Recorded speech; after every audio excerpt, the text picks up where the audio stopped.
What is the truth on what's going on in Afghanistan? How many are left, and will we leave anyone behind? I have the answers, live from the Middle East.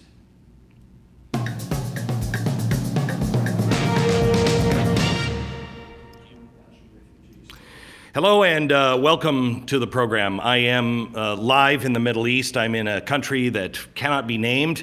I would really like to name them because they are amazing at what they're doing. There are only a few countries in the world that are acting as a halfway house, if you will, where we can get people off of the tarmac, where they are sitting in 100 to 110 degree temperatures without really any water. There are no toilets. There is nothing.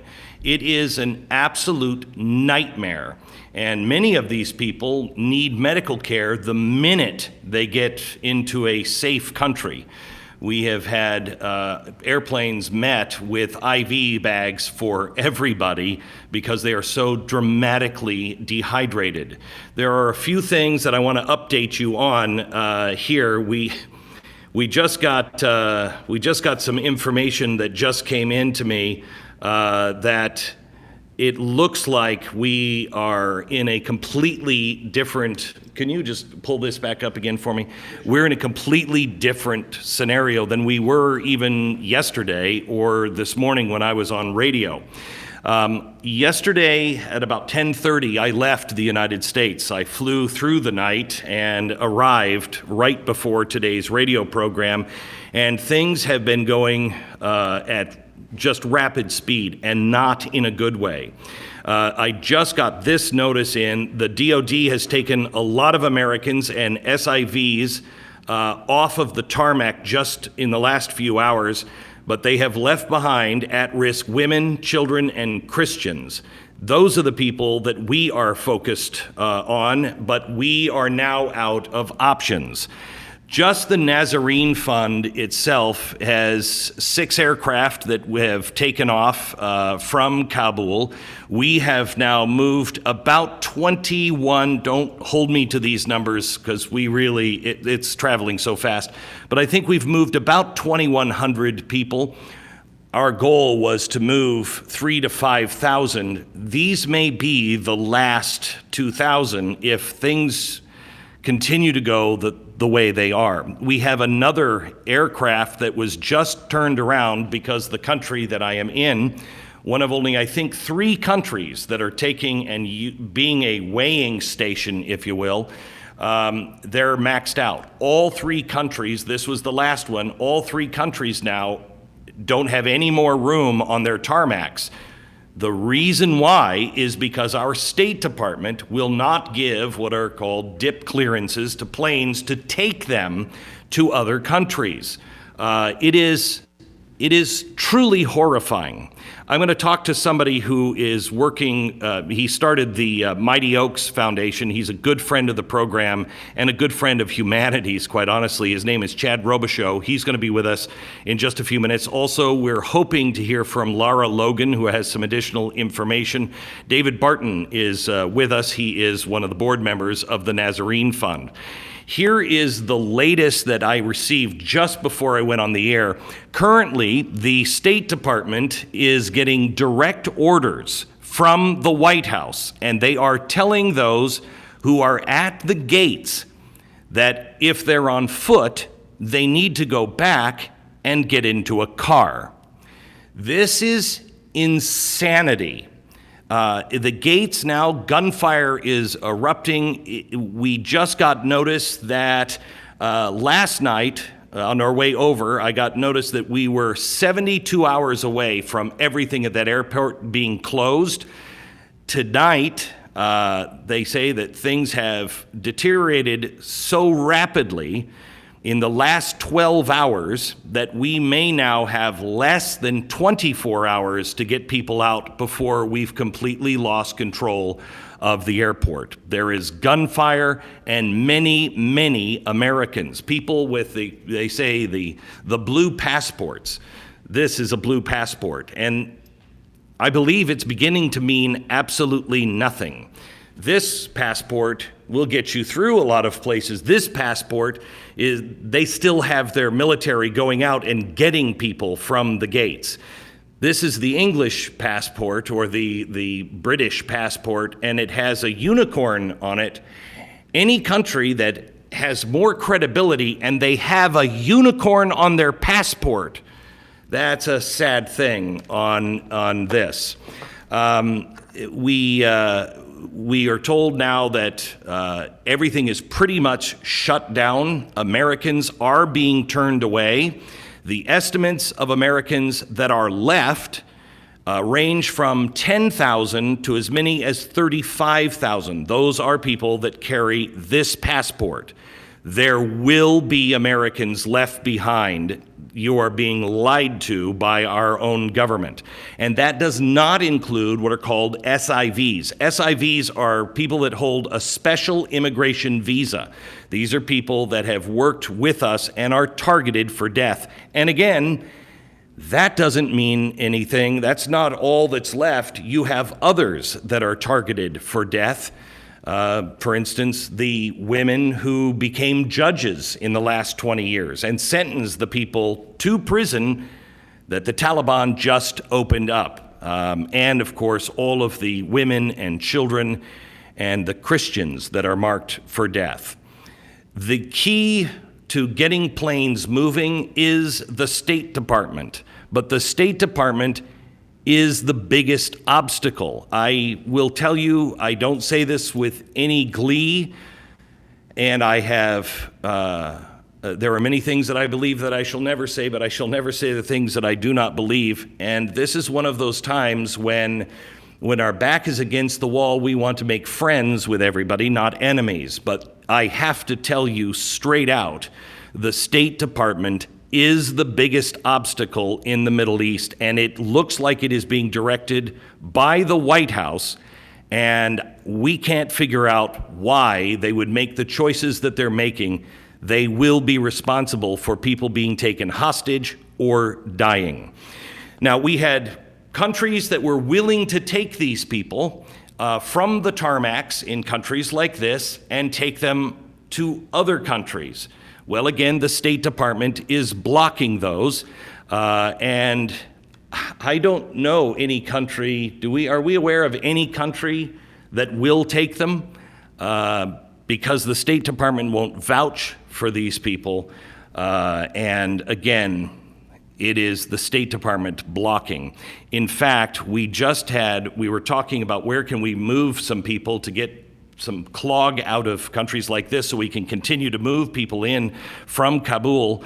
Macedonia was one that had promised us that they would take people, at least temporarily, just to get them off of the airport at Kabul.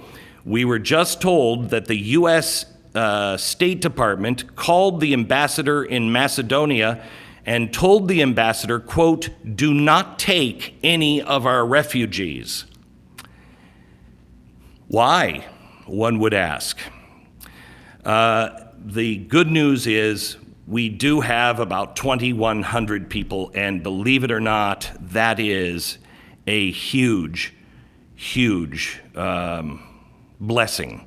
The guy who has about 2,000 people and pulled them off himself through his Mighty Oaks Foundation is Chad Robichaux, and he is with us now. Hi, Chad, how are you? Hey, Glenn, good to be back on with you. Wish it was under better circumstances. Well, honestly, Chad, in some ways it is. If we look at the bright side, you are one of the bright lights in all of this. What you've done with your Mighty Oaks Foundation, you have been on this before really we were or anybody else.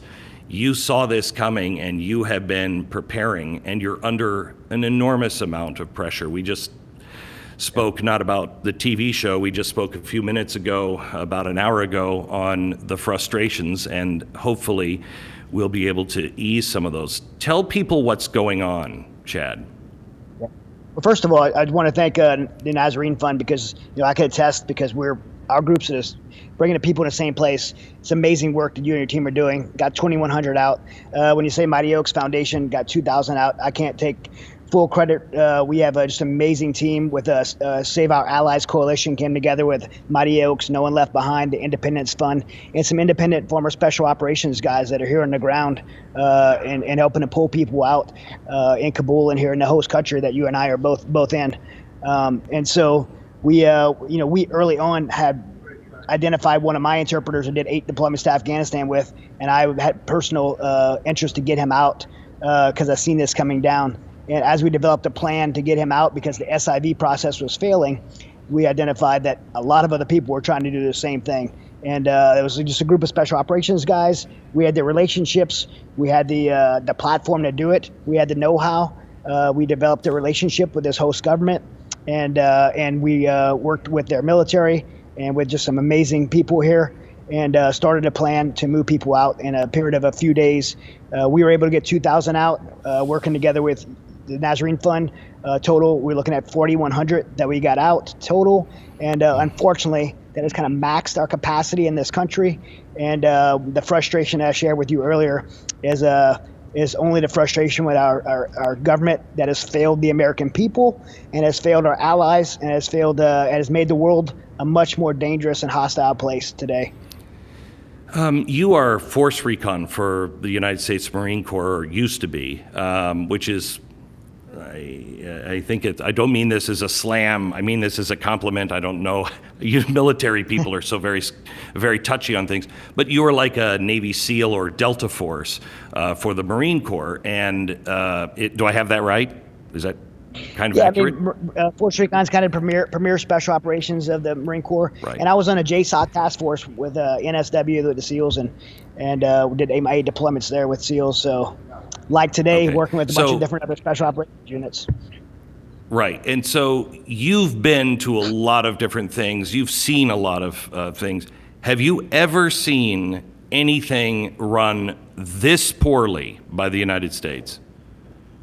No, I mean, this has been messed up from the beginning. I think if I could start from the very beginning, we've all been conditioned to believe this lie. We've heard everyone say this lie.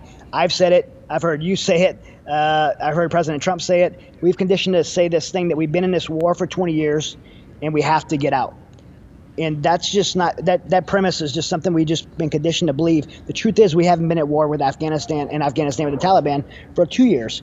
We were empowering the ANA, the Afghan National Army, to fight the Taliban. We had the international community all participating on Bagram Air Force Base, which is the most strategic global location on the planet today. And we were actually working together with the international community to keep the world safe from terrorism. And the Afghan National Army was successful under that relationship. Currently, we have 80,000 troops in Japan, 40,000 in Germany, 30,000 in Korea. Why the 4,000 in Afghanistan was so imminent that we pulled them out so quickly without cooperation from the international community and without even the Afghan government, only negotiating with the Taliban. It was completely And I will reckless. tell you this. Go ahead. Oh, I was going to say, in addition, we did that without even, we gave up that strategic location, and we moved our troops out without moving our civilians out first, which was a catastrophe. So, Chad, I heard today, and this is one of the most infuriating things I've heard yet, because everybody was questioning why didn't the Afghanis fight? Well, I found out today from Richard Grinnell exactly what happened. They were sold out by their own command and president. One of the guys who was in charge of the Afghani army, he was appointed to that role 2 weeks ago. And apparently there was some sort of a deal cut between him and others with the Taliban. And so while they were standing and ready to fight, they were being told at the same time, there is no reinforcement coming. We've already capitulated. And so the people who were ready to fight and would have fought had nobody. There was no support coming from them. The lie that President Biden said, yes, and not only have I heard it, I personally have attested to the will of patriot Afghans willing to fight for their country. They've been fighting for their country for the last 40 years. For President Biden to stand up there in front of television and tell the world that the Afghan people were cowards and they didn't want to fight for themselves is despicable, and it's a lie. And to the Afghan people listening, we know the truth. Look, Afghans gave 60,000 60,000 of their lives to fight over the last 20 years for their country. I saw them fight on the battlefield. Which per President capita is, I mean, that's what we lost in Vietnam, over what we lost in Vietnam. And we dare say, we've sacrificed everything and they sacrificed nothing. That's on the scale per capita of about the Civil War in the United States, which was a bloodbath. Yeah, it is. And, I've seen videos that this is powerful video. This Afghan soldier and his commander is trying to take his gun from him, and he's crying. He's like, please let me die with my gun. Don't let me give up my gun. I mean, these guys are patriots. They're war fighters. That's the culture. They want to fight for their country. And we totally betrayed them. And not only did we betray them by pulling the rug out from under them and leaving them to fight on their own, taking away their air support, but we abandoned them as our allies. And we've known this for months. The SIV process, there's people that have applied for SIVs 8 years ago. The system is broken. I believe it's intentionally broken. And, there's some things that can't be explained. I mean, why do you move the civilians out before the military? Why do you stand? I've sat in a satellite room with 30 people that watch that Torkham border in Pakistan. They watch those Taliban and move into Kabul. 75,000 Taliban moved throughout Afghanistan. They watch flatbed trucks go to our base and load up our equipment and move it back to Pakistan.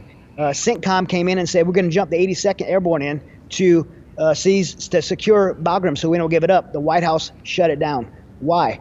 Why did they allow the airport to be controlled by the outer perimeter by the Taliban, and took the NEO operation, the non-combatant evacuation operation, from the DOD where it belongs, and gave it to the State Department that has no business running a NEO operation, doesn't even know how to run a NEO operation, and has treated the Kabul airport as an embassy, meaning your U.S. military cannot go rescue people, and they cannot defend our citizens against the Taliban.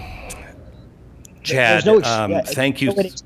There is no excuse. Thank you so much for everything you're doing. I can't recommend any higher. If you want to donate, you've already donated to the Nazarene Fund, or it just doesn't appeal to you for some reason, please, the Mighty Oaks Foundation is Chad's, and his organization, along with the team, none of us are working alone. They are making a huge impact. And Chad, I hope to have some good news for you in the morning, something that we can do to help you even more. Thank you so much. Yeah. We have just before I go, we have a coalition set up on saveourallies.org. So saveourallies.org. Thank you. Yes, God sir. bless. Thanks, Glenn. God bless.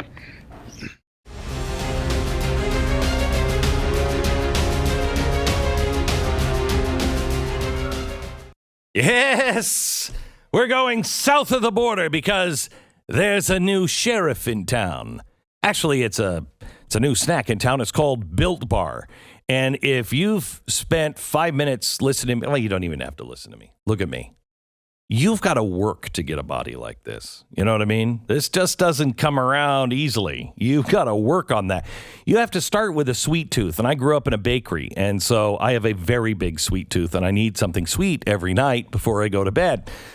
Well, Built Bar is that treat for me. Maybe I should probably eat fewer Built Bars, but they're low in calories, so you can eat more than just a... Anyway, they're protein bars, but they taste just like a candy bar. They are delicious. Please try a Built Bar. They are low in calorie, low in carbs, and high in protein. They're fantastic, and you're going to love them. Try them out now at BuiltBar.com. That's BuiltBar.com. You can go to Built.com, use the promo code BECK15, and save 15% off your first order. Use the promo code BECK15 at Built.com. About 5 years ago, I started the Nazarene Fund, and we started it just to help those people who were religious minorities that were being persecuted, and it came because of ISIS. And the first people we actually saved were Yazidis. They're not Christians, they're Yazidis. Then we saved also Christians. They were in the same conflict, but the Yazidis were trapped on a mountain, if you remember right, and it was a horror show as people came down that mountain or came up that mountain to rescue the Yazidis. You could see the bodies of their children and others who had been killed fleeing ISIS, and they were trapped on a mountain and no one was coming to get them. That's when we decided to try to save them ourselves. If no one else will do it, why can't we as private citizens? That's how it started. David Barton's been a partner on the Nazarene Fund, and we're both board members on the Nazarene Fund. And I want to assure you that we look at every single dollar that is being spent. Yeah. I am here thanks to the graciousness of the Copeland ministry. Kenneth Copeland, you called Sunday, because we had another transportation fall through, and you called, and they didn't really even ask questions. They were like, No, Ken said, look, the Lord move gave into us, the mics. Ken said, look, the Lord gave us this resource, this plane. Years ago, he told me we'd be using this plane to really help people, make an impact with people. He said, of course you can take the plane. You know, go take it. You're saving Christians. Right. And so his response was immediate and generous. Yeah, and it was important to me that we didn't spend any money on getting us over here or the team over here, but it was important for us to be here. As we will tell you tomorrow, hopefully we're going to have a major announcement that is quite honestly going to be extraordinarily humiliating for the United States of America. Not something we take joy in doing. We don't want to do it, but the State Department and the White House are blocking these efforts every step of the way. Like I said to you, the ambassador was called by the State Department in Macedonia, and they said, do not take these people onto your tarmac. Meanwhile, we are told on our private airplanes in Kabul, you have to take these people. Mm-hmm. When we say we don't know who those people are, they said, well, they have to come with you. Why they can't go on the, C-141? Yeah. Is that right? C-141s. Why they can't be taken on that plane is beyond us, but we're trying to get people off the ground. As soon as they land, we send them back to the government where they're supposed to be vetted. They're not with us and our people.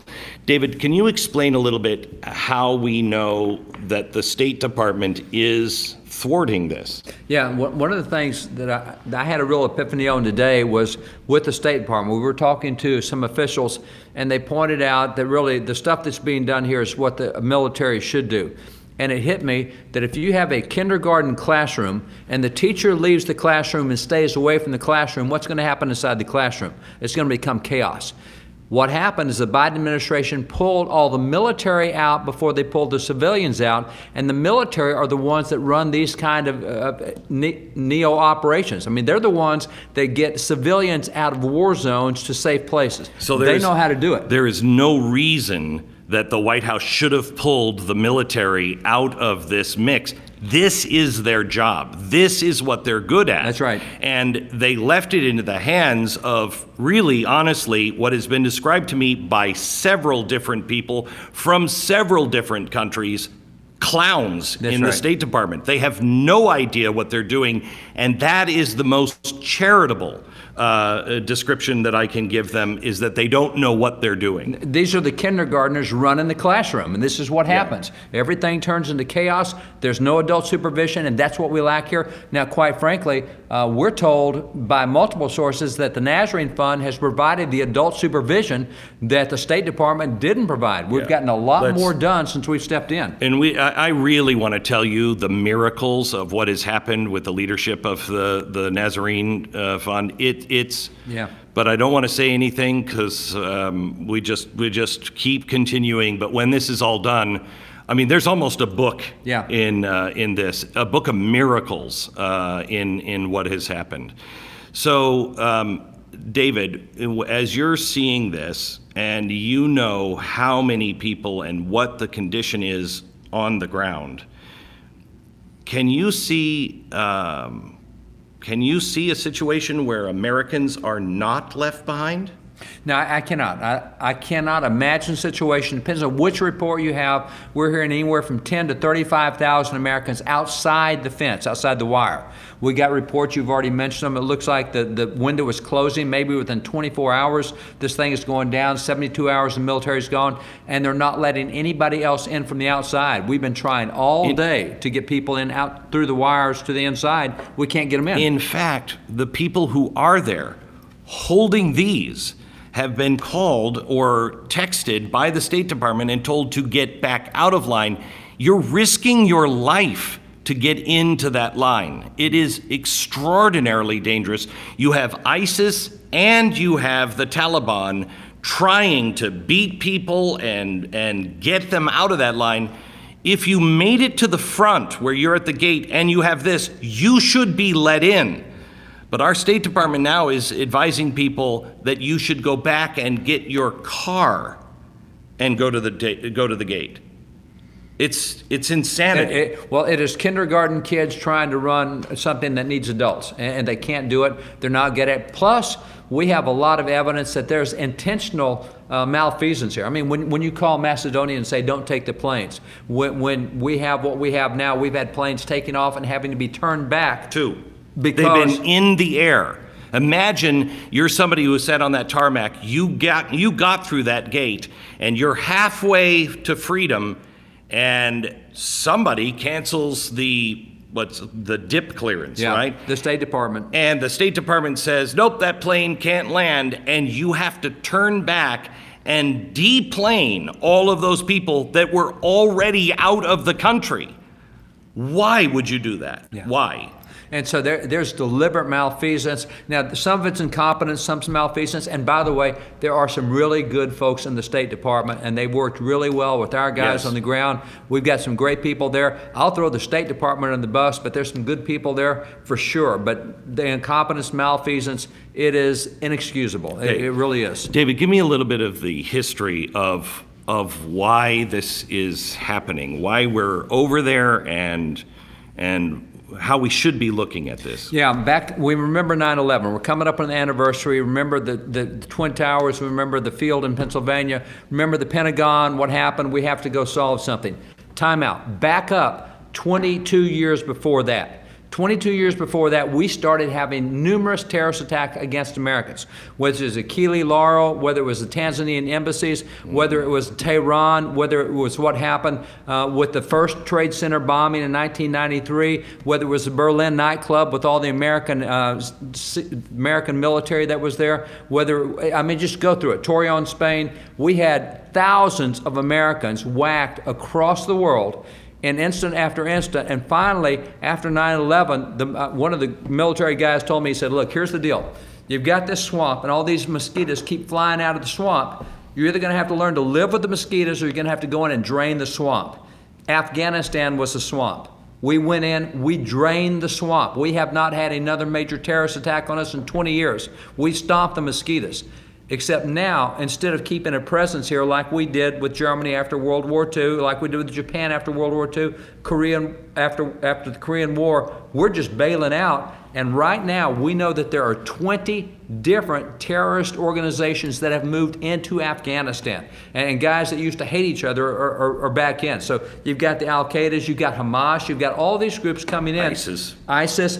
And they don't necessarily like each other. They don't like each other. ISIS and the Taliban. ISIS, what is one of the real concerns now at the gates is ISIS wants to kill a bunch of people at the gates and make it look like the Taliban. And they are trying to discredit and kill the Taliban. There's going to be a war between the bad guys, which I am all for. Let them kill each other. Yeah.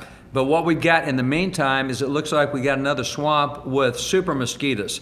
And so what this, and this is one of the reasons we can't even say where we are right now, because all the surrounding nations are scared to death of what these guys might do, and they don't want to receive the brunt. It's terrifying. It is. And this country is a very brave country, has been there from the very beginning. They are an amazing ally of ours on this front in particular, and they do not want their name out there because they know it will bring the bad guys, the mosquitoes, right to them.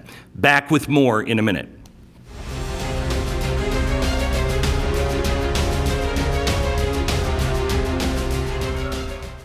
Yes, I may be over in the very sweltering heat right now, but I'm here to tell you as well about Goldline, gold and silver. It's hard to believe that people still don't understand that gold or silver is the hedge against insanity, and everything is insane. Everything right now is insane. Please, in case of some sort of financial trouble, financial collapse, or collapse of the dollar, will you consider, please, just doing your own homework? Do not take it from me. Do your own homework. Call Goldline now at 866-GOLDLINE and just get the important information on telling you all about gold and silver. As a thank you to their clients, this week only, Goldline is going to ship a 5 free 1-ounce silver Goldline bars just for completing the application. There are also bonus medals when you complete the buying process. So make sure you ask them how to get those delivered directly to your door. They're standing by right now to take your call at 866-GOLDLINE, 866-GOLDLINE, or goldline.com. Okay, just got another update. And it's not a good update. This is from someone in the intelligence community. As David said a minute ago, it is, I don't want to blanket throw the State Department under the bus because there are good people in the State Department who have been there and they know exactly what's going on and they are doing everything they can to help.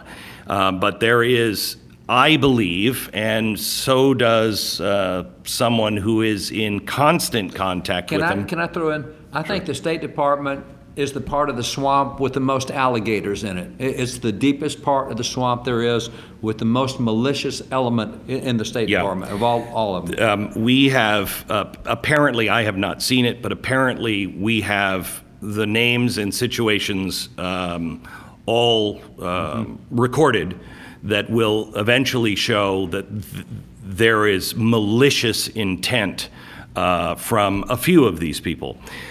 But I want you to know the gates now are closed. We luckily have been able to partner with a few other organizations, and we're kind of sharing tools. We have the airplanes, we have the access better than anybody else to get those planes off the tarmac. They have, one organization has a lot of people on the ground already, and so they are going out and they're telling people, come with us. We have gotten some people early to go with those people and get through the gates, but right now there is no one coming through the gates. Not even Americans. Not even Americans. Not even Americans. Again, we said at the beginning of this program, 10 to 30,000 Americans can be left behind or may be left behind.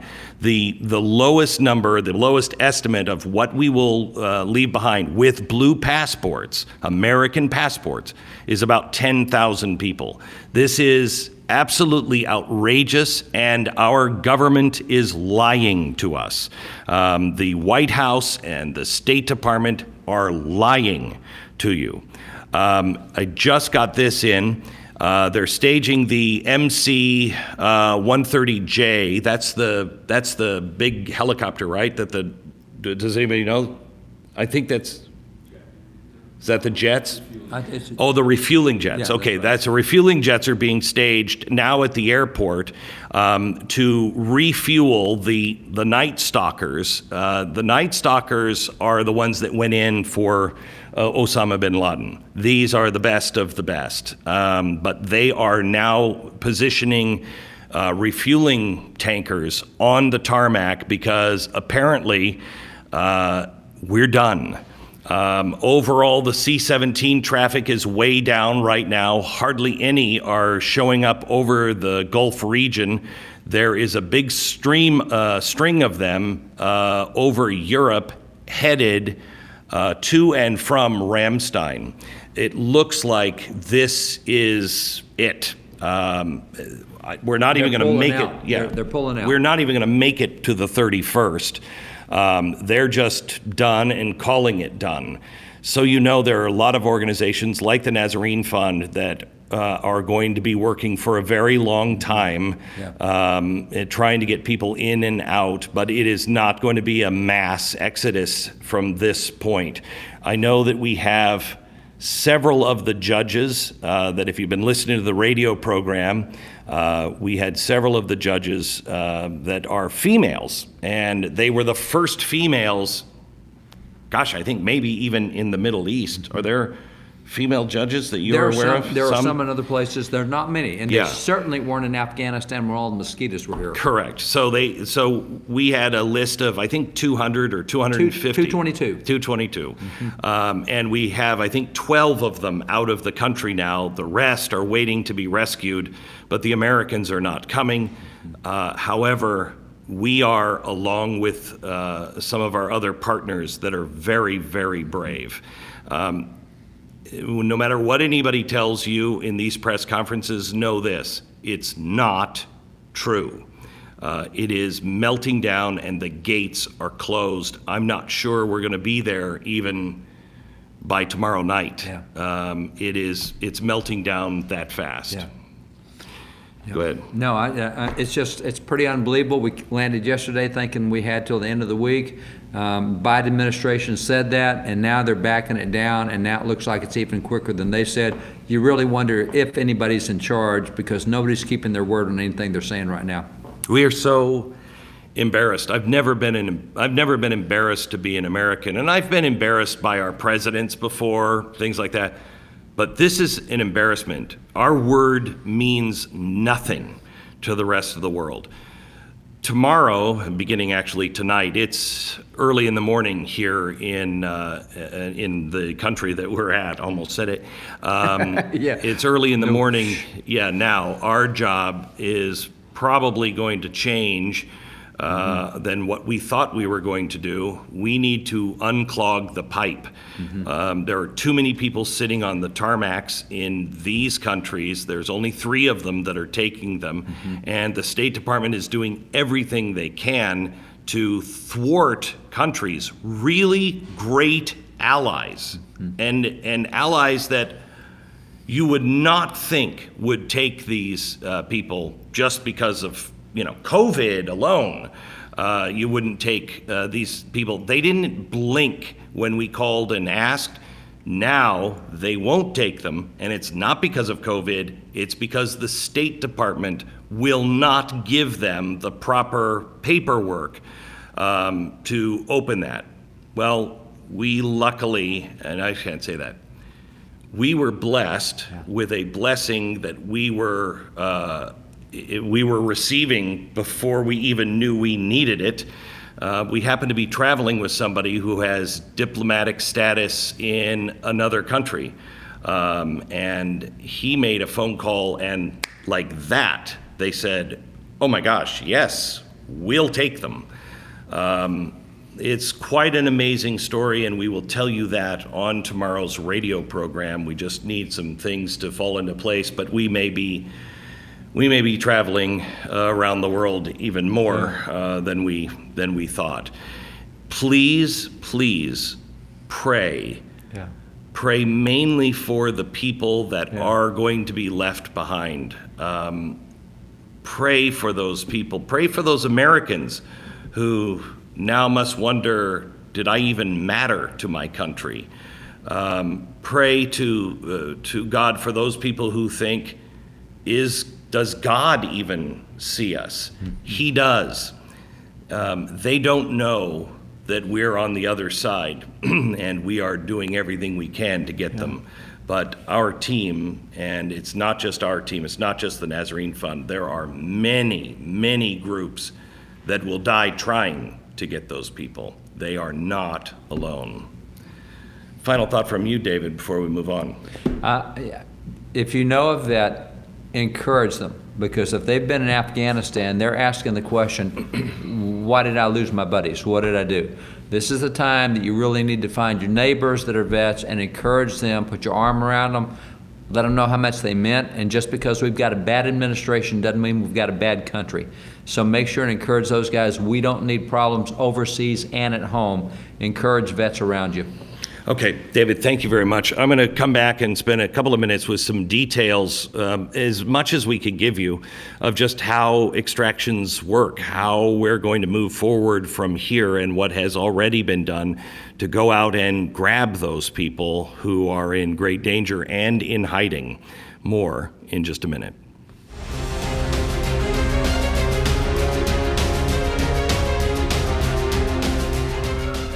There are people out there who really, really want to steal your home. And if that sounds crazy, you need to understand that cyber criminals, the whole entire world has changed, and they can steal about just anything they want. And a lot of the time, they get away with it.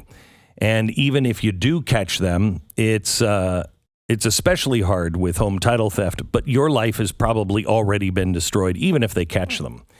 Because the way home title theft works, you could be a victim and not know it yet. I mean, it might take a year before you know it. And then the sheriff shows up with an eviction notice for you in your house because they say you didn't make your loan payments and you've been making them the whole time. What you didn't know is somebody else took another loan out on your title and they said that house was yours. Protect your most valuable asset. Register your address now, see if you're already a victim, and receive a complete title history of your home. It's a $100 value for free.